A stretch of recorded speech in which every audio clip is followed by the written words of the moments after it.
In the compact mainstream SUV segment, Mazda may not have been the first player in America. However, with nearly 170,000 US sales last year, this was easily the best-selling Mazda in their North American portfolio. In fact, if you look at their entire portfolio, this one model accounts for over 50% of sales. So as you probably can assume, this is a very important vehicle for Mazda in North America. Now for 2022, it's time for the company to give the CX-5 a pretty thorough refresh. The last time we saw a new version was back in 2017. And as you can see from the revised styling, front and rear, the updated suspension and steering tweaks, the standard all-wheel drive, and the addition of more power if you guys choose the 2.5-liter turbocharged engine, it makes the new CX-5 certainly more appealing, especially with all the new competition that has just been recently introduced. So as you can see, this week Mazda has loaned me a CX-5 Signature with the 2.5-liter turbo, the fully loaded version. And if you guys are looking for a compact SUV that kind of straddles the line between a mainstream and a luxury player, has Mazda made enough changes to make the CX-5 competitive still? Stay tuned to find out.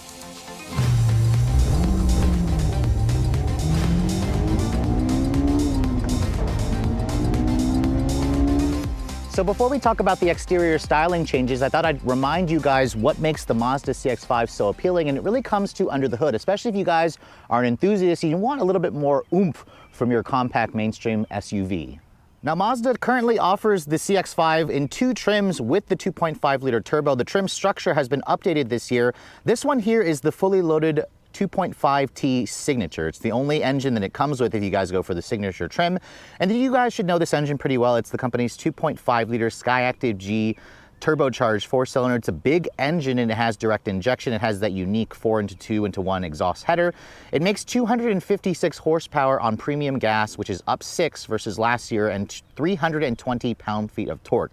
Those numbers put it near the top of the class, especially with the torque figure. And keep in mind, if you guys decide to run it on regular, the power will drop to 227 and 310 pound-feet. What holds this car back, I think, is the 6-speed automatic transmission. Now, it's down about 2 gears versus a lot of the competitors, but it is a smooth transmission. We'll talk about that later on during the driving scene. All-wheel drive is now standard across the board on every CX-5. Previously, you could get a front-wheel drive model with the base 2.5-liter engine. The turbos always came with all-wheel drive, and they definitely need it with all that extra torque. Fuel economy is rated at 22 in the city, 27 on the highway, so that's about among the thirstiest in the segment. If you guys are looking for a hybrid or electrification, Mazda sadly does not have any option for you, at least for now. Now, in terms of towing, this vehicle will tow a maximum of 2,000 pounds with the towing package, which is fine. And then in terms of the curb weight, this vehicle weighs in at around 3,900 pounds. 0 to 60 performance, we'll test it out when we get on the road. I'm gonna estimate it'll be somewhere under 7 seconds. Now, closing the hood, let's take a look at the styling changes of the CX-5 that Mazda has made for 2022. You can see if you just stare at it from a glance, you may not notice anything too different. Mazda introduced this Kodo design language back in 2017. In fact, the CX-5 was the first Mazda to get the Kodo design language, and it's been slowly evolving ever since. You can see the grille is the newest change you're gonna look at. You can see my Signature trim has a lot of chrome along the grille. There are ways that you can get rid of the chrome with a black grille. If you guys go for the base 2.5 turbo, it'll have a black grille, or go for the carbon edition. I much prefer a black grille over this chrome. I think the chrome makes it look a little bit too shiny for me. I do like the new texturized, almost chain link fence-like design in the actual grille itself. You can see the Mazda sensor for the radar cruise control is behind that massive grille. The headlights have been slightly tweaked. You can see you have a new design for the LED daytime running light. The low and high beams, you can see the turn signal is LED. They did get rid of the fog lights for this refresh, so that's something to keep in mind if you guys prefer fog lights. But overall, you can see as I back away from the car, it almost doesn't look like an SUV, especially for 2022. It almost looks like a hatch that's been slightly lifted, because if we look at the side profile here, you're gonna notice on the Signature trim for 2022, they have now painted these fenders along the side of the vehicle, along the front bumper, along the rear. So it kind of gives it a clean, all painted look. I actually do like that on certain colors. This machine gray for $600 extra looks good. You can see the wheels have been also revised. These are a 19-inch wheel wrapped in 225/55 series tires with kind of a shinier finish to them. I would have liked to see Mazda do kind of like a black wheel on the Signature, but you can get that again if you go for the Carbon Edition. Mazda CX-5s continue to have around 7.9 inches of ground clearance, and at 180 inches long, this is on the smaller end of the segment. There are some competitors that are like almost 6 inches longer than this vehicle. The wheelbase is around 106.5. This is based off of Mazda's current design platform, or current platform as the new Mazda 3. So again, it's a pretty decent platform, and this is a relatively good size. You can see there are turn signals integrated into the mirror along with a full 360 camera. Mazda still does not offer a panel roof on this model. However, the CX-50 that's going to be out later this year does offer a panel roof. And then looking at the rear profile, you can see very clean lines. I also really like the updated taillights with the new design that again kind of mimics the front headlights with their new LED accents for the taillights. You can see the turn signal is as an LED design as well. And coming back here, the Signature model also gets these nicely finished dual outlet exhausts, which have an updated design. I think Mazda is using too many badges in the back, however. For example, I like the CX-5 Signature badge there, but I think the turbo badge there looks like it came from like Pep Boys or something like that. It isn't necessary, along with the Skyactiv G badge. My tester also has an accessory for 125 bucks that gives you a rear bumper protector, which is nice, along with the integrated parking sensors. Now, opening up the cargo area, you can see power lift gates included, and you get just under 30 cubic feet of space with the second row seats up. If you want, you can actually look underneath here. There is an underfloor storage area with a spare tire. You can actually move this to a lower position. That'll give you slightly more space. Same thing with the other side. If you fold down the rear seats, Mazda says you expand it out to just under 60 cubic feet of space, which is fine, but it is about 12 to 15 cubic feet less versus most of the competitors. So the exterior styling changes that Mazda made were pretty subtle, but let's go ahead and hop inside the inside and show you guys some of the small changes that Mazda has made. You can see here's the key fob for the vehicle. This newer key fob was introduced last year, and I actually kind of prefer the older key fob because this has gotten so big. It has the buttons on the side. There's no remote start on the fob. However, you should be able to use the Mazda Connect app from your smartphone and be able to remotely start the vehicle from there. You can see as you approach the vehicle and open the door, my tester's machine gray outside is complemented by this Catura brown premium Napa leather interior. In fact, it is brown, but it's so dark that it actually looks black, and this is the only interior color option you can get on the Signature version. In fact, if you go for the Touring, it only comes with a black interior. So if you guys want like a parchment leather, the light color, or a red leather, you have to step down to the lower non-turbo trims, which I hate. I think Mazda should offer the lighter interior colors on the higher end trim levels. You can see the door panel still has great materials. You can see there's faux stitching with a soft touch injection molded plastic. Real stitching here, you can see it's really soft, which I love. There's piano black accents here. The window controls feel pretty high quality. Front windows are automatic one touch. The rear windows, however, are not. This wood trim apparently is genuine, although it doesn't feel real. It looks great. And then you have the 12-speaker Bose premium sound system, which definitely sounds good. It's pretty much on par with a lot of the competition. You can see this driver's seat. It offers like a 10-way power adjustment with lumbar. It has 2-person memory. These seats are also heated and ventilated.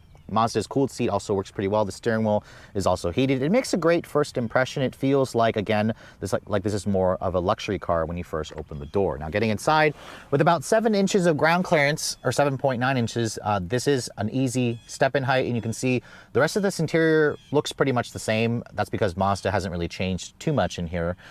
Basically, there are some new interior color options, which are for different trims, not this Signature model. Now, as I shut the door has a nice solid sounding thunk, which is great. The button to fire up the engine is right here. The steering wheel doesn't even block it. So as you turn the vehicle on, you can see there is a digital display here, although it very much mimics a traditional gauge pod, but everything else is pretty much digitalized except for the tack over there and the gauges on the side. So I believe this is like a 7-inch monitor. It's really only in the central speedo. My tester also has a heads-up display that's included with the Signature trim that works well. There's a 10.25-inch Mazda Connect head unit over here. It's not a touchscreen, even though it's close enough to be a touchscreen. Mazda instead wants you to use their rotary command wheel. It does include Apple CarPlay and Android Auto. It is a wired connection, not a wireless connection like some competitors. But you can see once the CarPlay is up, it looks very nice and premium. The graphics are good. I did notice, however, the Mazda Connect system, there were times where it was slow and laggy, and it kind of did this weird error where I turned the vehicle on and I plugged in my phone and it was overlaying the CarPlay on top of this, and I had to restart the car to get it to come back. But overall, it's fine. There's the embedded GPS. Most of you are going to ignore that and use the factory or use the Apple CarPlay setting. There's your entertainment system here where you can go to your Sirius XM, and you can also look at your favorites and you can select it from here. This all works very, very well. I just want Mazda to make it a touchscreen and add wireless CarPlay. So that's something that I really hope they start to add, because if customers keep asking for it, Mazda is going to be forced to deliver that. Now, as I put the vehicle into reverse here, you can see there's your full top-down 360 camera. Mazda has definitely made improvements over the years. Last year is when they made the biggest improvement to the screen resolution, the graphics. It has rear cross-traffic braking. It has blind spot monitoring. Of course, it has parking sensors front and rear.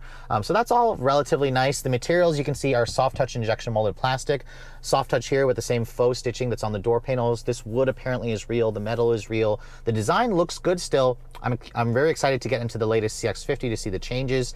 The steering wheel, you can see it's a manual tilt and telescoping, and the design offers a good amount of adjustability, which is nice. The controls you can see for the audio, for the cruise control are right there. You have paddle shifters on the wheel. It's all made of plastic. The horn sounds pretty appropriate. It has a nice sound for this size vehicle.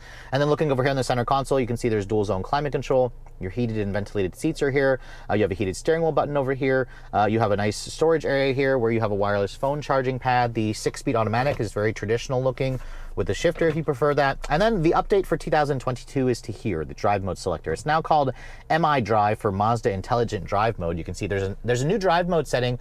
There's still the normal and the sport. I also like how the gauges changed to a red for the center when you go to sport. And then there's also an off-road mode, which is new this year, but it's all just software. I'm going to be testing this out more thoroughly when I drive the Mazda CX-50.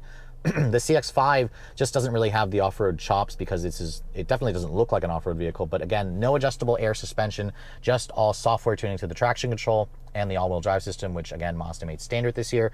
Down here, you can see electronic parking brake. You have your Connect controller over here, a volume knob, cup holders, nice padded area over here for the armrest, although I do wish this actually moved forward. It's a little too far back for me. Open this up, you can see decent storage in there with 2 USB-A charging ports, a power outlet, the SD card for the navigation system.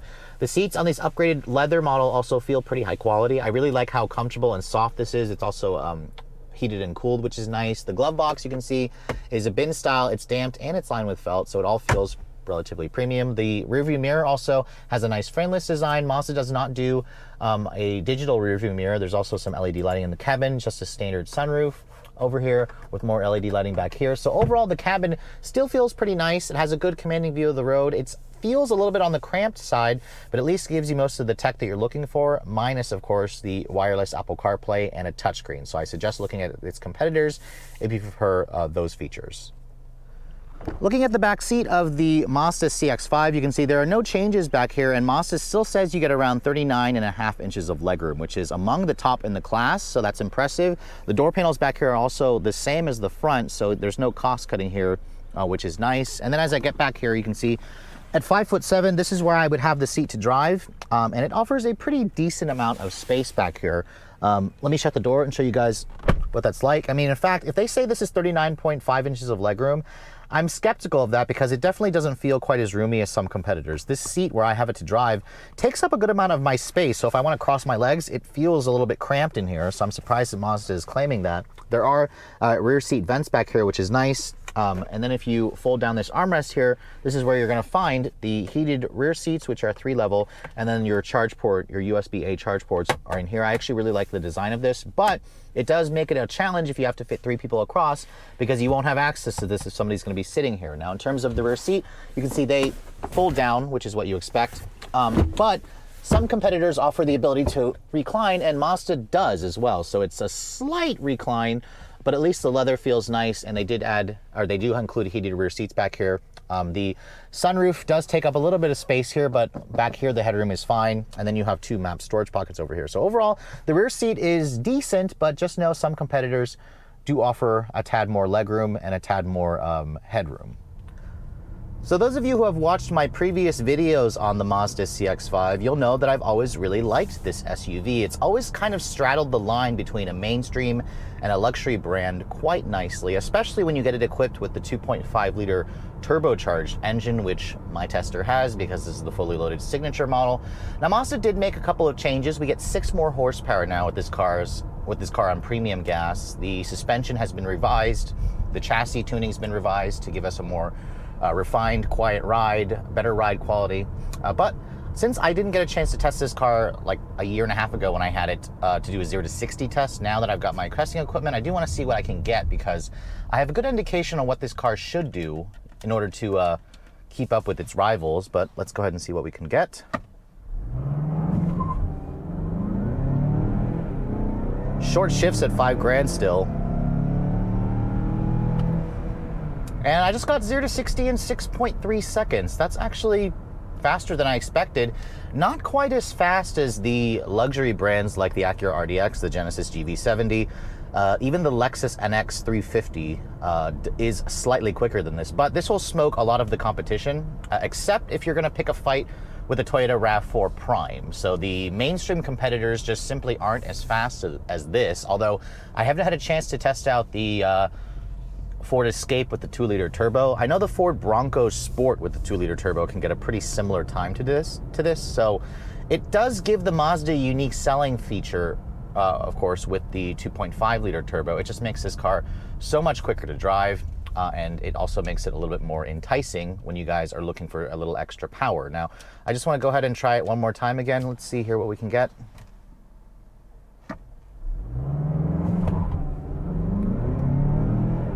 I wish it didn't short shift, but man, the torque is just endless. So I got 6.66 or 6.6 seconds there. And that's about what I expected again. So let's just average it out at around 6.4, 6.5 seconds. This is plenty of power for the segment. And the interesting thing about this engine is it doesn't feel like a turbocharged engine. There are times where I put my foot down and it doesn't even sound like it has a turbo. It just feels like a naturally aspirated engine, like a bigger engine with a big surge of torque. And that's what makes this car super appealing, especially for those of you who don't like those peaky turbocharged engines, or if you don't want to deal with something that's super buzzy. Although the 2.5 without the turbo definitely feels sluggish, this 6-speed automatic is the only thing that really holds this car back. It is lacking gears compared to the competition. Everything else has moved to an 8-speed auto or a CVT. So, for example, if I put my foot down here, you can feel it's relatively quick in its shifts. It's also smooth, but the engine just falls out of the meat of the power band a lot. And I also don't like how it short shifts at 5,000. This engine wants to keep pulling to a little over 6, and I don't know why Mazda's tuned it to do that. Now, you can kind of get rid of that a little bit by using the paddles, where you can manipulate the shifts on your own. But again, with only 6 gears to choose from, I'm trying to go to first here, and it's a very wide ratio to go down into first, and it's just, this car would do so much better in terms of acceleration, in terms of fuel economy, if it had 2 extra gears. So hopefully Mazda is working on that. They've been so stubborn over the last few years saying that 6 speeds is enough, and that was enough 5 years ago. Now the competition has moved on, so it's time for Mazda to kind of get with the business. This powertrain is going to basically be found in almost every Mazda, including the new CX-5, which I haven't driven yet as of this filming, but I am driving, and I'm actually leaving tomorrow to go drive that car. Now, I do feel a little bit of vibration coming back through the pedals. I'm not sure if Mazda did that on purpose to give us more of a sportier feel. In terms of the handling, the steering in this car is still quick and responsive. The suspension stays pretty flat, and it still feels like a relatively playful crossover, more car-like versus SUV-like, but I'm just not entirely sure that this is the sportiest driving vehicle in the segment anymore. Everything else has gotten so good. I'm talking about the Korean twins. I'm talking about even the RAV4. The CR-V is also really fun to drive. And I don't know if this car is the most fun to drive anymore. It still feels competent and planted, and it has plenty of power, especially if you guys haven't driven anything electric or anything from the luxury space. But there, I feel that 6-speed auto kind of, again, holding this engine back from its full potential. And the sound that it makes is fine. It's not like anything really pleasing to hear, but it's definitely better versus the CVTs and naturally aspirated engines that have very little to no torque. This has that huge wave of torque, and as I start pushing it through this corner over here, I do feel some confidence in this car, although the tires are the only thing that's going to hold it back. But yes, does it feel like a luxury car while I'm driving this thing? Now that I've driven the newest competition, I don't think it feels like a full-on luxury car anymore. It feels like a premium car. It feels a little bit nicer than obviously a 4-cylinder base engine RAV4, then a CVT equipped CRV, then the base engine in the Hyundai and the Kia.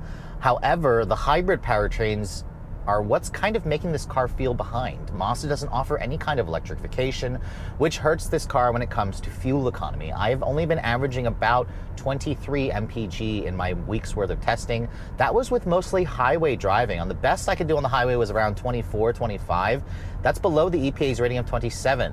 In the city, this car was only getting around 20 miles to the gallon, which is thirsty. It's bad. It's worse than some of the luxury competitors I've tested. So fuel economy is where Mazda is hurting in this car, and it's because they don't offer any kind of electrification. They don't offer more gears.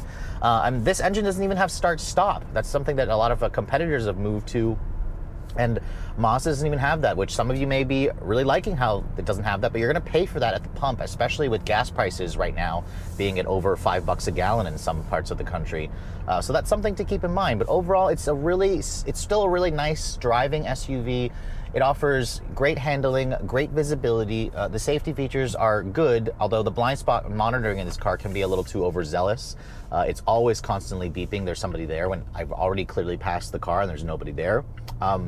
The seats are also comfortable. I like the perforated Nappa leather that you get with this model, although I really wish that Mazda would offer different colors for the top trims. The drive modes, I had it in sport the whole time. Now we have normal, sport, and off-road. The off-road mode is just software. This car doesn't have an adjustable air suspension or adaptive dampers really, so it's just going to be tuning the all-wheel drive system and the traction control to give you better off-road capability from a traction perspective. But overall, I still like this car. I just don't know if it's a class leader anymore in terms of handling. In terms of premium, it still feels nice. But if you're thinking this car is going to compete with the new like Lexus NX or Acura RDX or Genesis GV70, those cars are $10,000 more for a reason, because you're going to feel that this car doesn't feel quite as premium as it used to. It still feels premium than most of the competitors, but the tech in this car, not as good as the new Tucson or the upcoming Kia Sportage, which I should be driving soon. But again, this car has aged pretty gracefully, so the fact that Mazda has made changes to it this year only keep it competitive. I just don't know if it's quite the standout that it used to be. Still a great option, but especially if you're looking for electrification, you're going to want to check out the competition. So over the last few years, Mazda is the brand that I would always recommend to an enthusiast who wanted a mainstream car with mainstream pricing that kind of straddled the line between mainstream and premium or luxury. That's where Mazda's always kind of fallen. And for 2022, the CX-5 definitely still continues to fall under that spectrum. But I'd also argue that some competitors have greatly caught up. I mean, obviously the interior of this car is very nice. I do like the styling changes that Mazda has made. The 2.5 liter turbo with 0 to 60 in around 6.4 seconds is pretty quick, among the quickest in the segment. And really, unless you demand electrification, this is still one of my top picks out there. However, with the industry continuing to move toward hybrid full electric vehicles, Mazda is definitely playing catch up. They are continuously working on that, of course. I will be driving the new CX-50. I'm leaving for that program tomorrow, actually. That still has just these powertrains, but Mazda also has a rear-wheel drive platform with a new straight six that's supposed to be electrified. Very excited, of course, to drive that in the next coming years. Really, where this car falls short for me is probably on the inside, where it doesn't have quite as much room as its competitors, and of course in fuel economy. The fuel economy of this car is paltry, especially when you look at the hybrid options from Toyota, from Honda, from Hyundai and Kia. That's where Mazda continues to fall short. In terms of handling dynamics, the steering feel of this car is good. It still handles well, but I don't think it's quite the standout that it once was, especially when you look at how good everything else has become. The ride quality of this vehicle also is on the firmer side, so as long as you're okay with that, be sure to try this vehicle out, because for some of you, you may prefer the softer ride from some of its competitors. Now, speaking of which, if you're looking to purchase the 2022 CX-5, this vehicle is on sale now, and it starts at around $25,900 for the base 2.5 Select trim. It's going to go up in about $2,000 increments. I think the sweet spot is probably around 30 grand if you guys go for the Carbon Edition, unless you demand the turbo engine, because the Carbon Edition with the black wheels, the black grille, and the upgrades to the interior only comes with the base 2.5, which is going to be about 2.5 seconds slower, 0 to 60. If you guys want the turbo, it's going to cost you at least $36,000, so 10 grand more versus the base model. This fully loaded signature version is 2 grand on top of that. It includes, of course, the body colored fenders, the unique wheels, the Katura brown interior, the Nappa interior, the real wood, and the 360 camera. All in, my tester with the paint finish and the $1,200 destination charge is about $40,595. Almost 41 grand is pretty steep. This makes the CX-5 Signature among the most expensive in the segment. However, it does continue to feel like it straddles the line between mainstream and luxury. Just keep in mind that some competitors are catching up very quickly, especially when you look at the tech department. With all that said, I hope you guys have enjoyed my full overview on the brand new 2022 Mazda CX-5 Signature. If you're also looking to see the latest cars I'm testing, be sure to follow me on Instagram at Redline_reviews, like us on Facebook, and as always guys, please keep subscribing to the Redline Reviews YouTube channel for all the latest reviews. Thank you so much for watching. I'll catch you all in the next video.